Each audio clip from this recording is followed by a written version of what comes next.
ao 11. Eu vou explicar para os irmãos primeiro, então, né? Lembrando um pouco dos pontos da pregação passada. Essas 3 primeiras frases foram o que a gente definiu no capítulo 1, certo? Se os irmãos se lembram. A gente viu que no capítulo 1 de Eclesiastes tem a definição do que é a vaidade, de que tudo é vaidade, vaidade de vaidades, tudo é vaidade, nenhum proveito existe debaixo do sol, no seu trabalho, certo? A gente vê isso nos versículos 1 ao 3. E aí o pregador, ele acusa a humanidade de vaidade.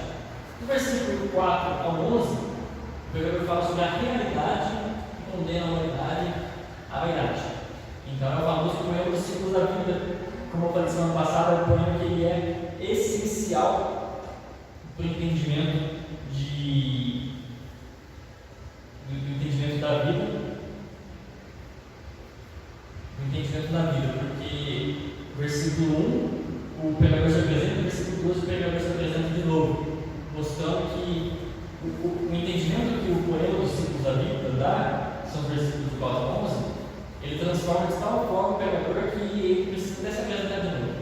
Porque o livro já mudou, já é outra coisa, já é outro pregador, já é outro leitor. Então ele se apresenta de novo. E aí então ele mostra que a humanidade não consegue redimir a sua vaidade. Em especial, através do conhecimento. Que essa é a primeira tentativa do pregador.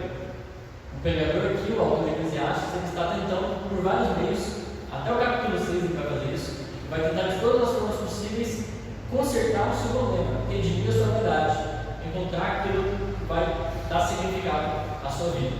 Mas todas essas coisas, tanto conhecimento, prazer, sabedoria, trabalho, essas 4 grandes coisas, elas não são suficientes para redimir a sua vontade, a sua vaidade.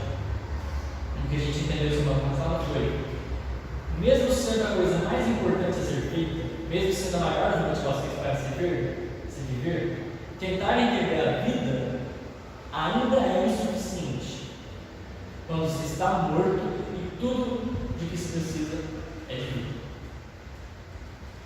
Por mais que seja tudo que você precisa, que nem o pregador coloca, cara, entenda que a vida é isso, tenha o conhecimento. Realmente, o pregador tem razão, é isso que a gente precisa. Mas se não tem a virada de chave, você não tem a fé, a gente não olha para Deus, a gente não consegue consertar a vida. Então, uma coisa que o pregador colocar, são 3 estágios que tem o ser humano. É o estágio da ignorância, onde ele não está entendendo. Então, a ignorância do conhecimento é quando ele não entende que a vida é um ciclo, é muito maior que ele. A ignorância do prazer é quando o homem pensa que, tendo os prazeres, ele vai se satisfazer. Quando o homem pensa que precisa dos prazeres, que é o que a gente vai ver hoje. O segundo nível é quando ele tem o conhecimento e percebe que a vida é verdade, ou quando ele percebe que os prazeres não são suficientes. Mas o terceiro nível só é acessível para quando Deus interfere e coloca a sua fé no homem. É nesse momento que ele fala: a vida é ciclicamente maior do que eu, os prazeres não são suficientes, mas tem sim um propósito. A gente só enxerga o propósito, e graças a Deus. É isso que a gente vai ver hoje. Hoje, a proposta é essa. Como eu disse, o capítulo 2 vai ser dividido em algumas partes. Essa é a parte 1, e o capítulo 2 é a busca da alegria. O pregador está em busca da alegria. E a primeira coisa que ele conclui é que não há esperança em uma vida de pleno prazer. Irmãos, vamos ficar de pé para ler o texto? Isso aqui que eu vou falar de novo, não está cansado. Não é para a gente ter essa referência de dentro da Bíblia, é simplesmente para a gente acordar. Se bem que a gente já está bastante acordado, tem bastante turbulência já, mas tudo bem. Vou ler o texto. Eclesiastes capítulo 2, versículo 1 a 11, eu vou ler o texto, fazer uma oração pelo texto e aí a gente segue com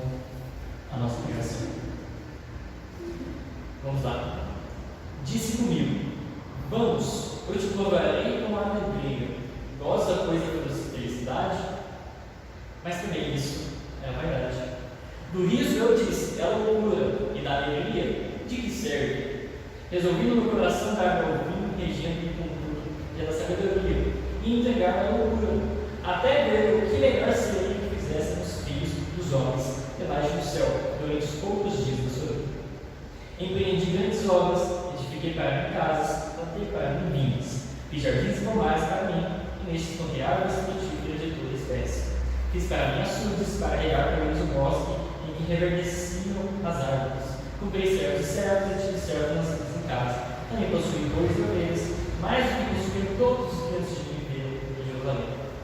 Amontoei também para mim prata e ouro, e tesouros de reis e de coroas. Ouvi-me de cantoras e cantores, e das delícias dos filhos dos homens, mulheres e mulheres. E agradeci-me sobrepujei a todos os que viveram antes de mim em Jerusalém. Perseverou também comigo, minha sabedoria. Tudo quanto desejaram os meus olhos, não lhes neguei, nem privei do coração de alegria alguma, pois eu me alegrava com todas as minhas nativas, e isso é a recompensa de todas elas.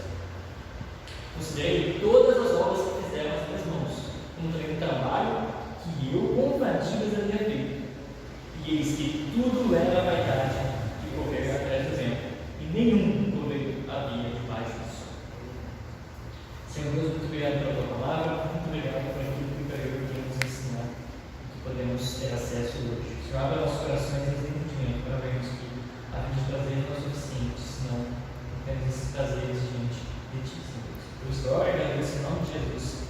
Amém. Amém. E nós podemos se sentar. Isso, pega.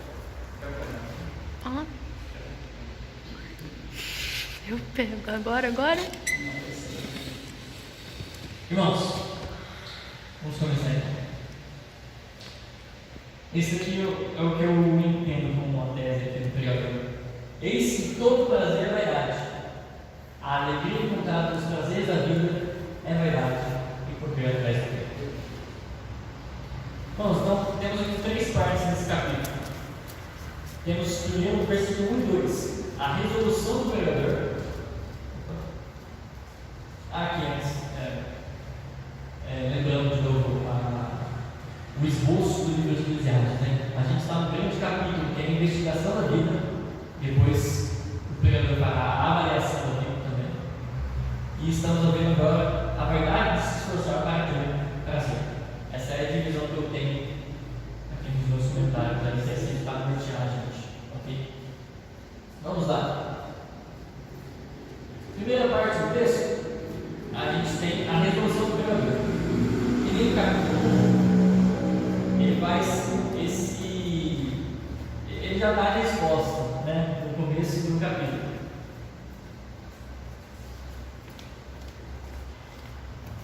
E aí ele vai fazer uma proposta e vai já dar as respostas. A resposta. Depois, a gente vai ver a vida de prazer do pregador, ou seja, a pesquisa mesmo, né? Tudo que ele experimentou, certo? Então ele faz a proposta, ele mostra a pesquisa dele, né? A gente tem um método que ele coloca, é muito interessante analisar como que ele fez essa pesquisa. E tem todas as coisas que ele experimentou e tem o ápice da sua experimentação, que é muito interessante também. E por fim, a gente tem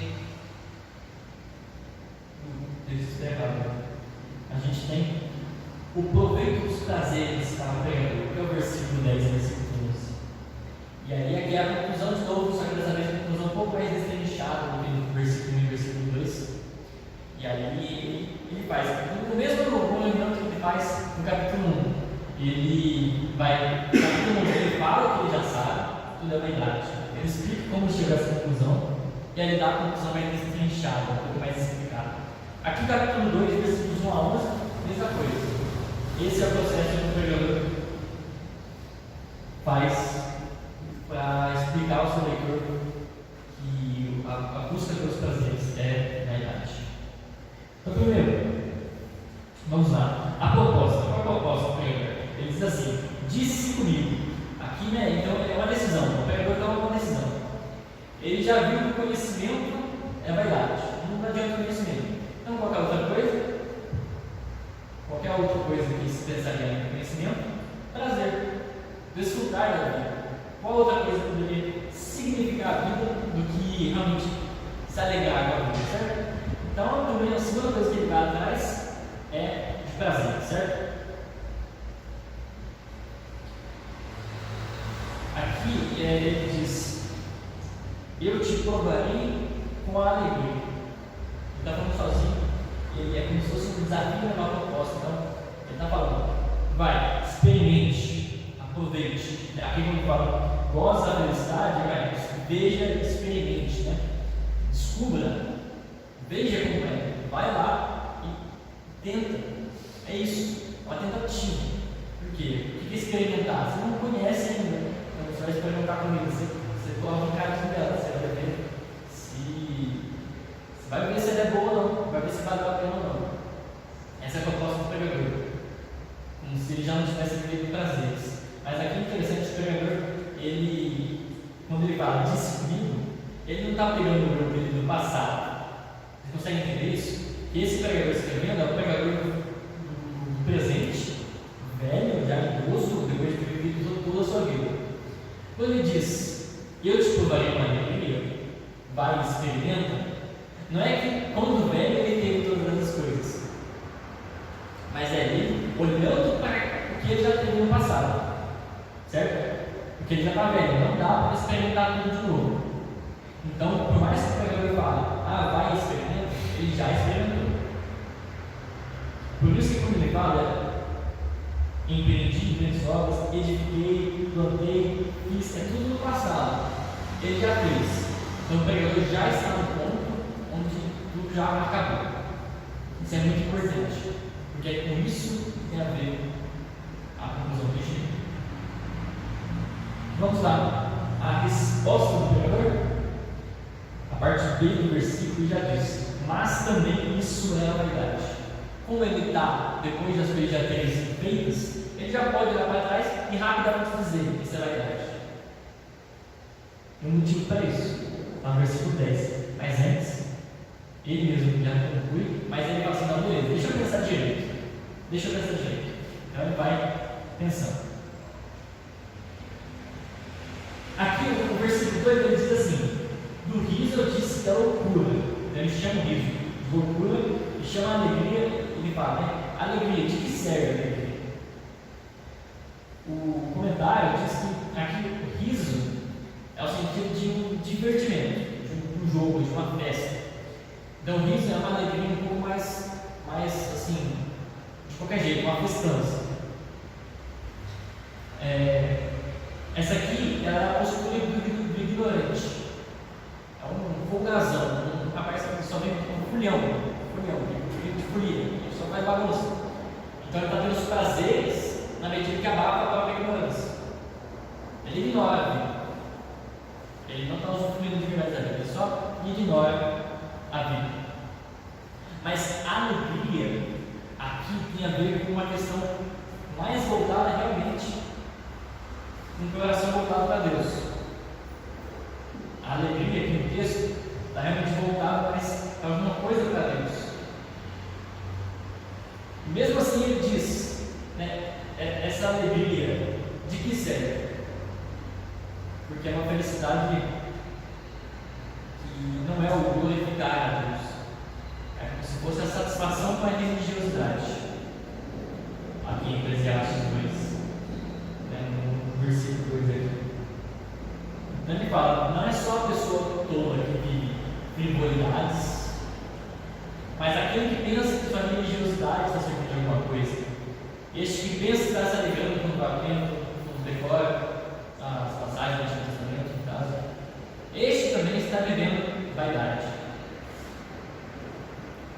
E aqui, quando ele faz essa pergunta retórica, ele tem essa proposta de ser bem incisivo e cínico e irônico. Fala, cara, o riso é loucura, mas a alegria de que serve?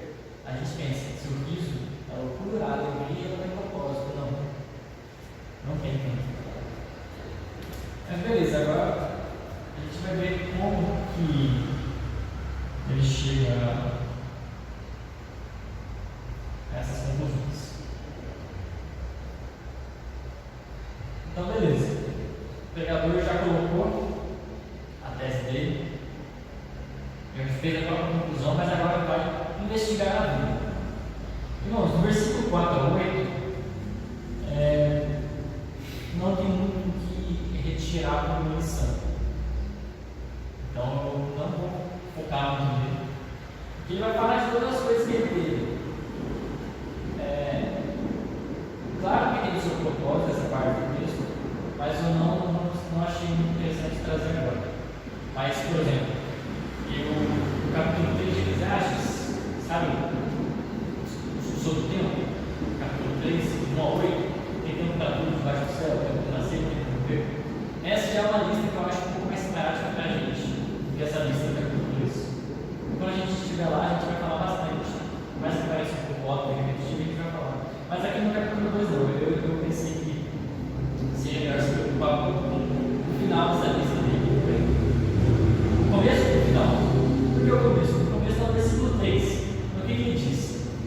E tem 3 detalhes desse método do pregador. Então, primeiro, o pregador é persistente. Persistente. Por quê? Porque ele diz, versículo 3, resolvi no meu coração, papapá, até ver o que melhor seria que fizessem os homens. Então tem um propósito. O pregador não vai parar na hora que tiver um bom prazer. Ele não vai se deixar enganar. Ele não vai se deixar enganar. Quando ele empreendeu grandes obras, ele não podia parar ali. Por mais que às vezes satisfizesse as vontades do coração dele, ele não podia parar ali. Ele tinha uma ambição, não. Dá mais prazer, e mais prazer, e mais prazer. Ele vai até o final. Então isso é interessante. Por quê? Porque essa busca do pregador não foi de qualquer jeito. Não é tão fácil de repetir. Porque ele quis experimentar tudo. Tudo. Aliás, isso é até problemático. A gente pensar em querer repetir a pesquisa do pregador. Porque ele acabou experimentando certos tipos de prazeres bem ilícitos nessa empreitada. A gente vai falar disso. Ainda no versículo 3, ele diz assim, né? Dar-me ao vinho, mas sendo regido pela sabedoria. O que ele quer dizer com isso? Vou aproveitar o vinho, mas sem me embriagar. E isso não é porque ele respeita a lei do Senhor. Não, não é. Não é por respeito à lei do Senhor. É por respeito à pesquisa. Por quê? Porque ele quer ficar embriagado do seu sentido, da sua consciência alterada. É simplesmente por isso. Ele vai voltar nesse ponto, no versículo 9. Por quê? Porque ele quer se colocar como alguém sábio. Ele não pode ficar embriagado. Ele tem que ter certeza de como ele está pensando, as faculdades mentais dele. Isso é só um motivo de orgulho, não um motivo de glória a Deus. Nesse ponto. Isso é muito importante. Deixar esclarecido. Ok? Então, além de persistente, a pesquisa do pregador é delimitada. Deve estar falando sobre as coisas, sobre a vida debaixo do céu. Okay? Então, o que seria melhor que fizessem os filhos dos homens debaixo do céu durante os poucos dias da sua vida? Então, é uma vida debaixo do céu, um céu que é uma terra debaixo do céu, uma terra que já está condenada pelo pecado. Ele entende todos esses aspectos. Ele não está falando do ser humano antes da queda, ele está falando do ser humano na queda. Isso é muito importante também. E as coisas mudam bastante diante da queda para depois da queda. Em terceiro lugar, essa pesquisa do pregador é séria. Tem a ver com a persistência. Ele é dedicado, ele diz: resolvi no meu coração. Então não foi de qualquer forma. Por mais que seja uma pesquisa que partindo do homem, no encontro de Deus, já tem muito da graça comum de Deus, o ser humano tão esforçado assim, por realmente encontrar o sentido da vida. Então a gente pode achar que bobo ele por ter acreditado, por ele satisfazer tais coisas, mas ele realmente foi muito sério. A sabedoria que Deus deu a ele, que é essa habilidade, não foi à toa. Ele realmente tinha muita capacidade. Então isso é de se admirar do pregador. Por que eu estou colocando esses pontos? Porque é interessante que a gente entenda a relevância das palavras deles para a gente. Se a gente reconhece como relevante o que ele fala, a gente escuta melhor. Então é importante isso. Mas tudo bem. Versículos 4 a 8 agora.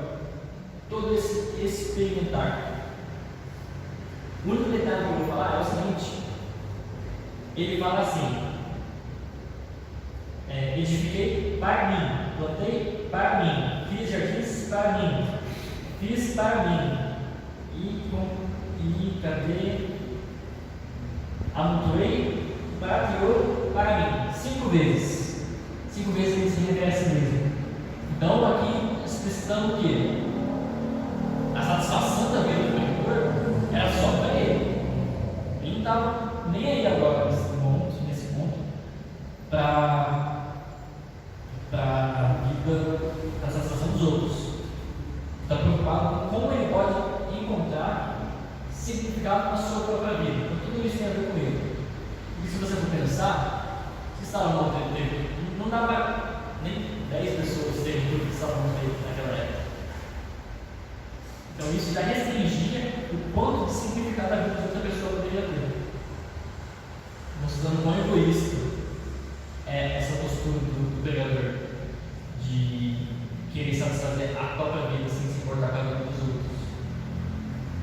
Então, mais uma vez, delineando aqui um pouco mais de quem é esse pregador. Mas a gente não pode culpar ele, porque do ponto de vista dele, a vida dele não importa. Por quê? Porque estamos falando em termos humanos. Em termos humanos é assim que funciona.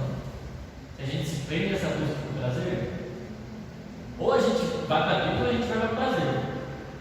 Não dá para a gente querer buscar um pouco de prazer e continuar tentando viver ajudando os outros, fazendo tudo outro tipo de coisa. A gente tem que ser fiel à nossa vontade. Ou você serve a si mesmo ou você serve a Deus. O pregador, como eu disse, persistente, sério, ele seguiu sua vontade. Foi até o fim que ele precisava. Ele tudo, sozinho. E esse é o destino daqueles que buscam os próprios prazeres. E como eu disse, o versículo 8 mostra que ele teve mulheres e mulheres, mostrando que essa pesquisa do pregador não foi santa. Nunca teve propósito de ser santo. O pregador não é perfeito, errou muito e morreu o pecador. Morreu o pecador. Ok? Mas aí temos o versículo 9.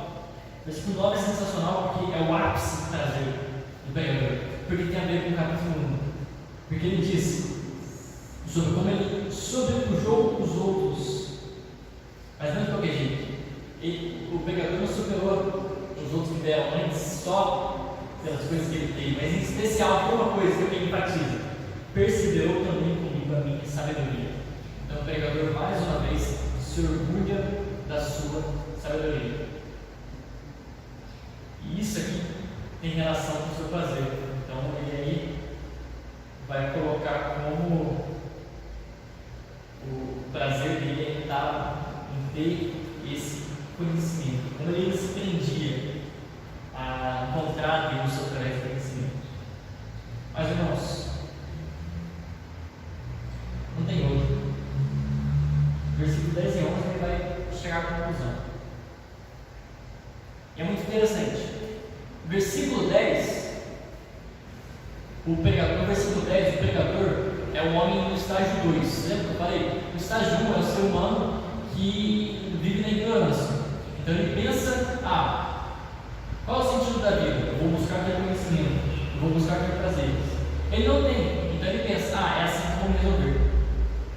Versículo 10, o pregador é o homem que já teve todo o prazer. Então ele pode olhar e falar: beleza, esse foi o propósito do prazer. E é muito interessante, que parece quase bonito.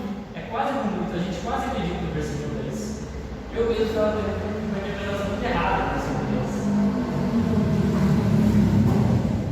10. Ele diz: tudo que pediu os olhos e o coração, no sentido de as coisas exteriores dos olhos, as coisas interiores do coração. Então, tudo que podia ter, ele teve. Todo tipo de satisfação, o pregador teve. Nada fugiu dele. E qual a conclusão que ele chegou? Ele diz assim: eu me alegrava com todas as minhas fadigas, e isso é a recompensa de todas elas. Então ele percebe, o pregador antes pensava: eu preciso dos prazeres. O pregador depois fala: enquanto eu tinha os prazeres, eu me alegrava. É aquela velha história: não importa o objetivo, não importa o fim,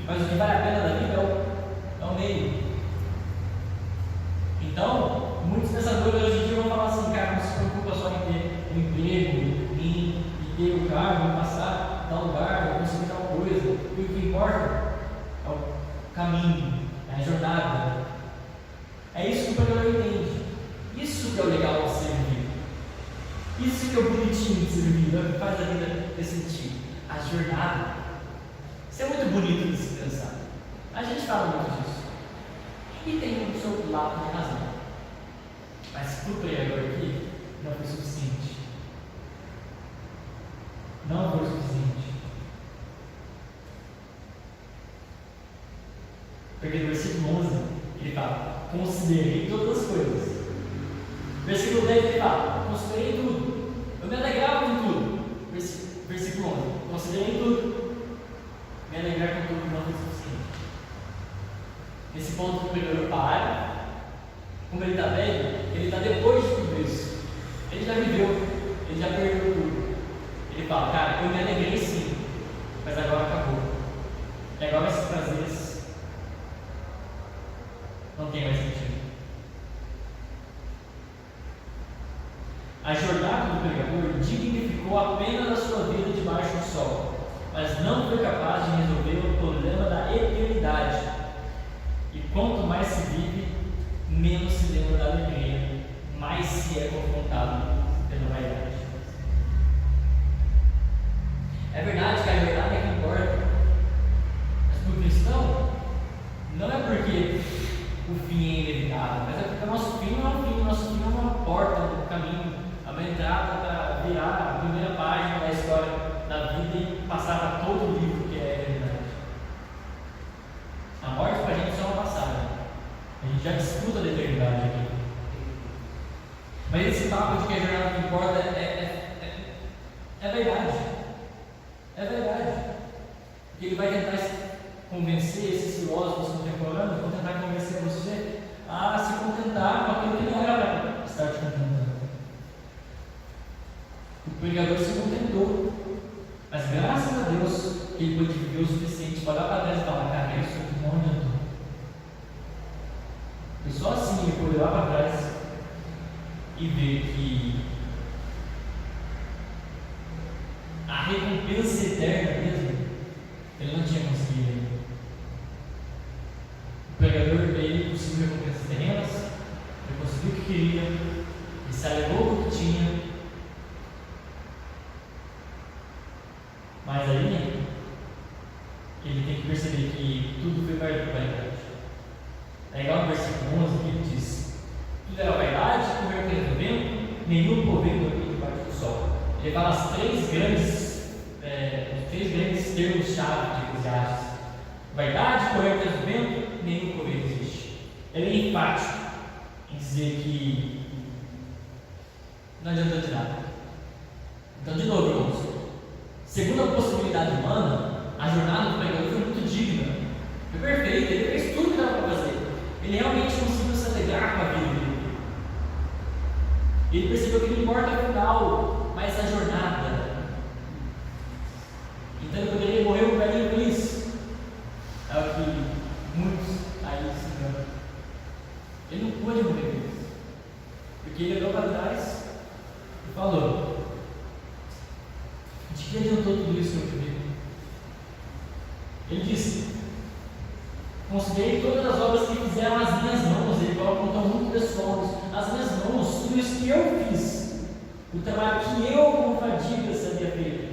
Ele fala das fadigas, ele vai falar de novo então como que é esse cansaço que faz valer a pena, mas não adiantou.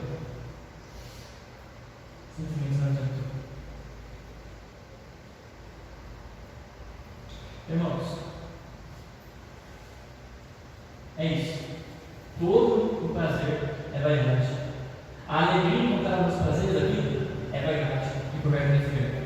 Ela satisfaz uma vida terrena, mas aquele que está com os olhos postos além da eternidade, aquele que está dando ouvidos às suas vontades interiores, não a vontade da carne, mas a vontade de eternidade, que a gente vê em Gênesis 2,7, como eu falei, a gente vê em Eclesiastes 3,11, aquilo que C.S. Lewis vai dizer que é uma vontade por coisas que estão além desse mundo. O pregador via isso, então ele percebia que precisava de mais. Então, irmãos, no capítulo 1, o pregador ele pensa: eu preciso de conhecimento, e vê, conhecimento não é suficiente. Então ele diz: nossa, então eu preciso de prazeres, mas ele vê que os prazeres não são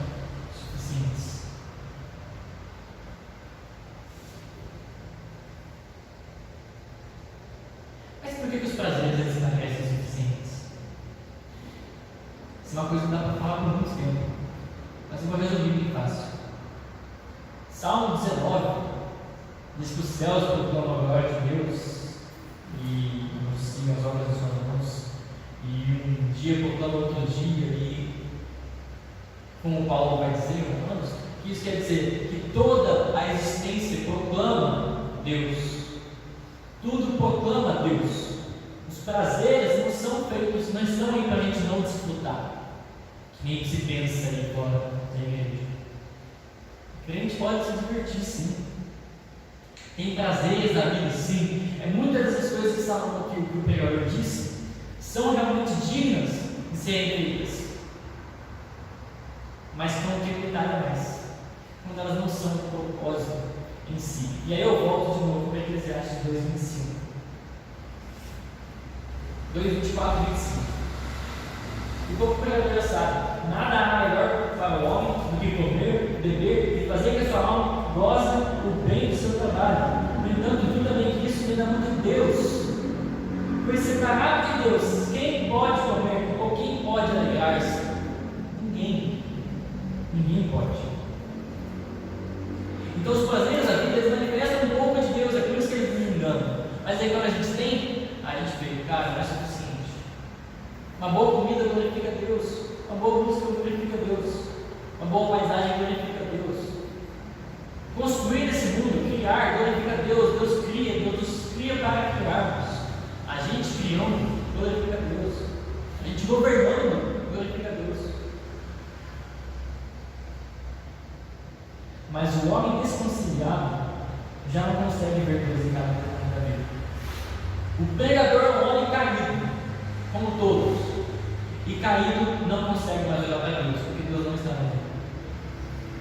Então ele sabe que tem alguma coisa desses prazeres, mas não sabe o que é. E isso que existe é Deus.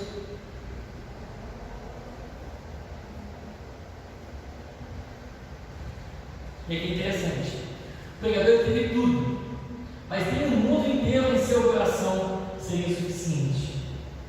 Nem o mundo inteiro. Por que eu falo de mundo? Porque Eclesiastes 3:11 diz que Deus pôs o mundo no coração do homem. Até outras traduções para a eternidade é mundo, no sentido de que uma coisa assim, muito vasta. A gente não consegue considerar uma pessoa que seja dono de todo mundo, mas isso aqui é como se fosse o ápice de Salomão, aqui como pregador. O ápice do prazer é ter todo mundo no seu coração, tudo ser seu, você governar sobre tudo, mas nem com todo esse mundo seria suficiente, porque o que tem nele é uma eternidade. E os prazeres que ele precisa não vêm do mundo por si só. Aí eu volto com o Salmo, e a gente vai fechar com esse Salmo.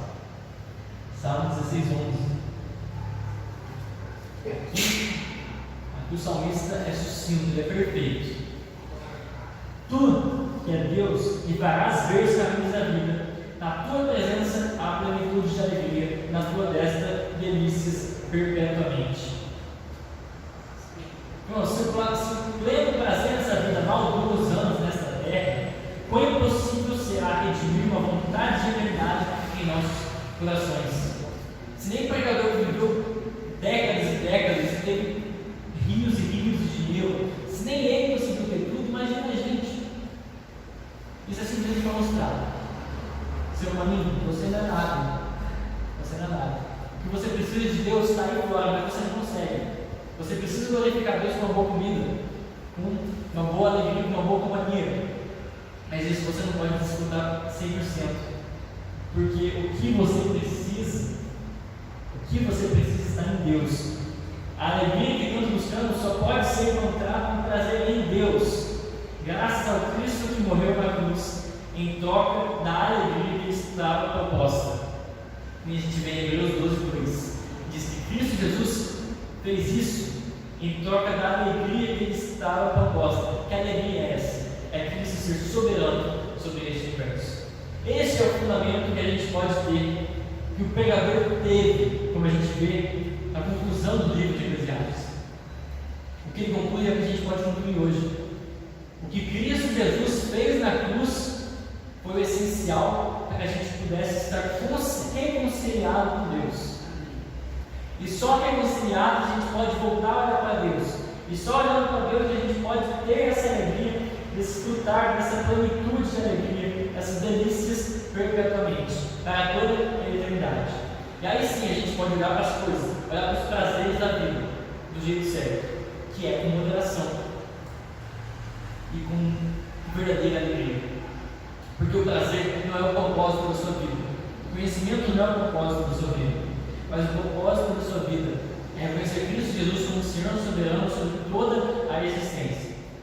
E a partir disso, realmente, esbanjar e se alegrar. O salmista diz: Tu me farás ver os caminhos da vida. Quem faz é Deus. Tem um caminho, a gente não consegue encontrar. O que a gente consegue fazer é ajoelhar e pedir: Deus, me faça ver os caminhos da vida. Ele não vai recusar. Deus não vai recusar que a sua criação se volte para Ele. Porque esse é o propósito. Antes da fundação do mundo, esse é o propósito de Deus. Que a sua criação retornasse para Ele. E que Cristo reinasse como Senhor soberano, tanto quanto Criador, quanto Redentor das nossas vidas. Amém, irmãos? Amém. Vamos orar. Senhor Deus, meu Pai, muito obrigado pela Tua palavra, muito obrigado pelo sacrifício de Jesus Cristo na cruz. E as palavras do pregador, muitos anos atrás, muitos anos antes mesmo de Cristo ter chegado, as palavras dele apontavam para Ti, o único homem justo que Ele encontrou e o único que merecia realmente adoração. Senhor Deus, eu peço, Pai, que o Senhor realmente nos transforme nossos corações, para que a gente não precise passar por tanto aperto, por tanta tristeza como o pregador passou. A gente não precisa ter que passar pelo mesmo que ele passou, mas que a gente olhe o que ele já viveu e confie na Tua palavra e acredite que alguém já teve que fazer esse sacrifício por nós. Aqui o pregador ele é um tipo de Cristo, ele fez o sacrifício, toda a vida dele foi um sacrifício para que ele pudesse ter esse livro de Eclesiastes, esse livro para nós. Quão bom é isso, Senhor Deus, quão bom é termos esse livro e toda a Tua palavra já aqui hoje para nós. Quão mais fortes nós podemos ser do que aqueles que vieram, quão mais realmente dedicados e mais conhecedores de Ti, Senhor, porque a gente tem uma palavra completamente explicada para nós, Senhor Deus. Não tem graça, não tem milagre maior do que este. Toda a Tua palavra revelada a nós, como o Senhor escreveu para aqueles na época, Senhor Deus. Isso é motivo de muita alegria. Então, que o Senhor realmente transforme nossos corações para que a gente acredite nessa Tua palavra que é revelada. E acredite que Cristo Jesus realmente morreu naquela cruz. E é graças àquela morte que Cristo teve. E Cristo só foi naquela cruz porque Ele sabia que existia uma alegria incomparável, que era de ser rei e ter a nós como seus súditos, Senhor Deus, por toda a eternidade. Senhor Deus, que a gente possa realmente ter um encontro cada vez mais forte com Ti, Senhor Deus, mais verdadeiro. E que possamos ser heróis junto com o herói de toda a eternidade, Senhor Deus. Nós possamos estar junto com Cristo e que, através da Tua palavra revelada a nós hoje, a gente possa ser um pouco mais santo, um pouco mais parecido contigo e um pouco mais preparado para viver essa vida debaixo do sol. Nos alegrando com os prazeres, Senhor Deus, que a gente pode, a gente deve, a gente consegue se alegrar com esses prazeres. Por isso que eu oro e agradeço e peço pela Tua bênção, Senhor Deus. Peço para que o Teu Espírito Santo realmente continue nos consolando, continue convertendo as nossas orações para que o Senhor nos escute, continue nos trazendo a convicção da Tua palavra, continue nos convencendo da Tua palavra, e que nós continuemos lembrando do sacrifício do Teu Filho Jesus, Senhor Deus. Tudo graças a Ti. É por isso que eu oro e agradeço. Irmãos, é isso. Essa é a nossa pregação. A gente aqui já teve uma conclusão boa, mas o pregador do capítulo 2 ainda não chegou à sua conclusão. E por mais que todos estavam, eu dei alguns spoilers aí no livro de Eclesiastes e resolvo os problemas do pregador, ele não resolveu. Então, semana que vem, se tudo der certo, não, acho que só, se tudo der certo, espero estar aqui mais uma vez e explicando para os irmãos o próximo passo do pregador. Ele agora, no versículo 12 ao versículo 17, ele vai tentar resolver a sua vida com a sabedoria. E a gente vai ver que a sabedoria também não é suficiente. A sabedoria humana também não vai ser suficiente. Apesar dela ser boa, apesar dela ser bonita, não vai dar. E depois a gente também vai ver na outra semana a vaidade se esforçar pelo trabalho. O trabalho não é suficiente. E aí na outra semana a gente vai ver finalmente uma conclusão do próprio pregador, que é o versículo 24 a 26.